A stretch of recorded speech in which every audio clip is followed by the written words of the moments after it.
Daniel stood in the stillness of early morning, the kind of silence only suburban neighborhoods knew. Manicured lawns, trimmed hedges, and rows of identical houses. He pressed the flag into its mount, his hands steady but his chest tight. The fabric unfurled as the wind caught it, red and white snapping against blue. For him, it wasn't decoration. It was memory. The HOA's first letter came 2 days later, a white envelope with a neat, almost surgical tone. The flag is not within community guidelines. It wasn't aggressive, not at first, but there was something in the phrasing that crawled under his skin. Martha, the HOA president, was known for her exactness. She had once fined a neighbor for leaving their trash bin out 5 minutes past collection.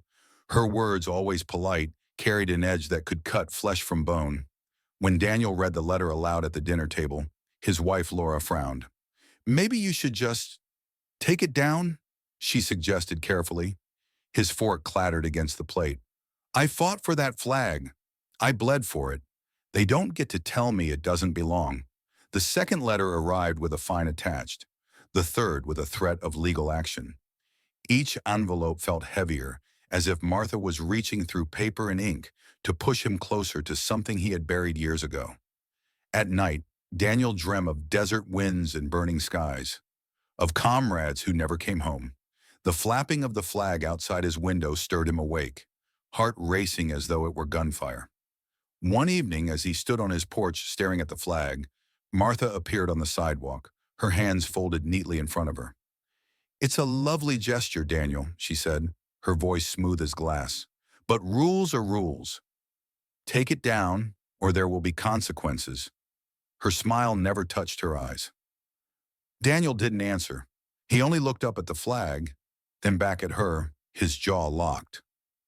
The quiet war between them had begun, and the neighborhood was about to take sides. The morning after Martha's warning, Daniel returned from the hardware store with steel, rope, and a ladder. By sundown, the modest pole had been replaced with a taller one, nearly twice the size. The new flag unfurled with authority, its shadow stretching across the cul-de-sac. It wasn't just defiance, it was declaration. The neighborhood noticed immediately. Cars slowed as drivers craned their necks. Some neighbors gave Daniel a discreet thumbs up, others closed their blinds. In a place where conformity was currency, Daniel had just declared bankruptcy. Laura felt the weight most of all. At the grocery store, whispers trailed behind her. Patriot or provocateur? She smiled politely, but inside fear gnawed. Every fine, every letter from the HOA stacked like stones on her chest. That night at dinner, she finally spoke. "Danny, you've made your point, but it's getting bigger than us." Daniel's fork hovered midair. "It's already bigger than us."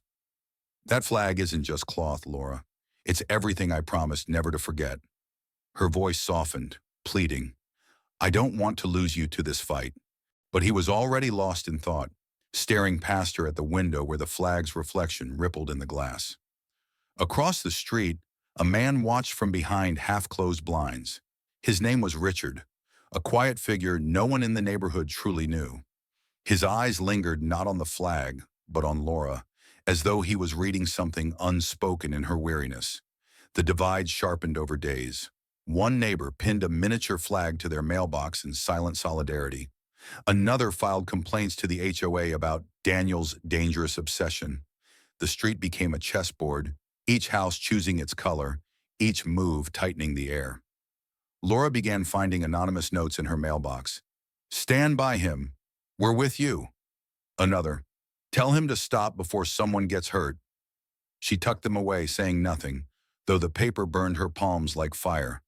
At the next HOA meeting, Martha's voice rang sharp. "This isn't about patriotism. It's about order. If we let one man break rules, the whole community unravels." But order was already unraveling, and when the storm rolled in days later, the neighborhood's fragile balance would shatter. The storm came without warning. Clouds rolled in thick and bruised, swallowing the last light of evening. By nightfall, the cul-de-sac trembled under sheets of rain and violent gusts that rattled windows. Daniel stood at the door, watching the flag whip in the wind like a wounded soldier. The pole groaned under the weight, bending slightly with every violent gust. He clenched his fists, memories of desert sandstorms flashing behind his eyes. Laura hovered behind him, arms wrapped tight around her chest. "Danny, please, take it down before it falls." He shook his head. "If it stands through this, it proves it belongs." Lightning split the sky, briefly illuminating a figure moving near the base of the pole. Daniel blinked, unsure if it was shadow or someone real. When he opened the door to step outside, Laura grabbed his wrist. "Don't!" Not now, her voice trembled. Not just with fear of the storm, but of something else she wasn't saying. Outside, the rain hammered harder. The bolts anchoring the flagpole glistened slick with water. A wrench turned quietly, masked by thunder. No one saw the final twist. By dawn, the storm had broken. Branches littered lawns, shingles scattered like cards, and in the middle of the street lay a car, crushed beneath the fallen flagpole. The massive steel had caved the roof inward, glass sparkling across the pavement. Inside, motionless, was Richard. Neighbors gathered in stunned silence, robes pulled tight against the morning chill. Martha arrived moments later, her face set in grim satisfaction. "This is what comes from defiance," she announced coldly. Daniel's hands shook as he stared at the ruin, heart pounding in his throat. Laura stood a few feet away, tears streaming silently, though her eyes never left the mangled car. Questions spread like fire through the crowd. Accident? Negligence? Or something darker hidden in the storm's chaos? Daniel's flag was gone. In its place lay blood, suspicion, and the beginning of an investigation that would tear open secrets no one was ready to face. Detectives circled the cul-de-sac like vultures, notebooks filling with names, times, and alibis. To Martha, the moment was opportunity. She stood tall before the officers, her voice sharp and precise. Daniel ignored every warning. His recklessness killed a man. Charge him and restore order to this community. Daniel's jaw tightened, but before he could speak, Laura stepped forward. Her hands trembled, but her words were steady. "I saw her." That night, Martha was near the pole with tools. She wound it down before the storm did. The air shifted, neighbors whispering. Martha's polished composure cracked for only a second before she forced a thin smile.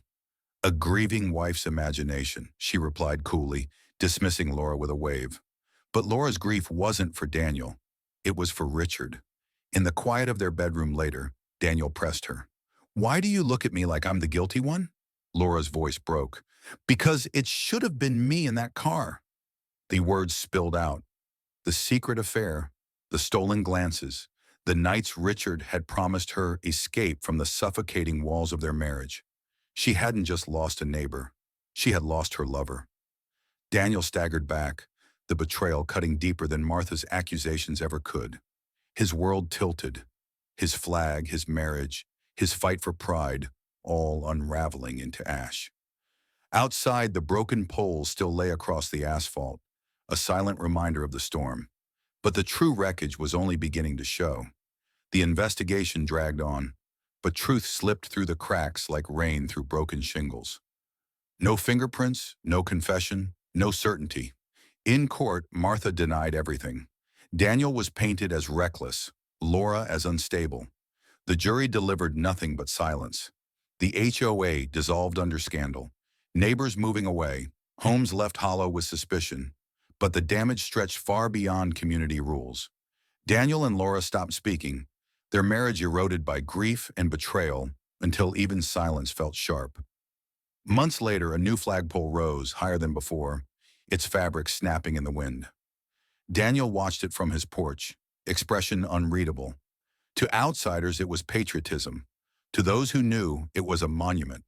Not of pride, but of secrets, loss, and a justice system that never named a villain. The storm had passed, yet its shadow lingered.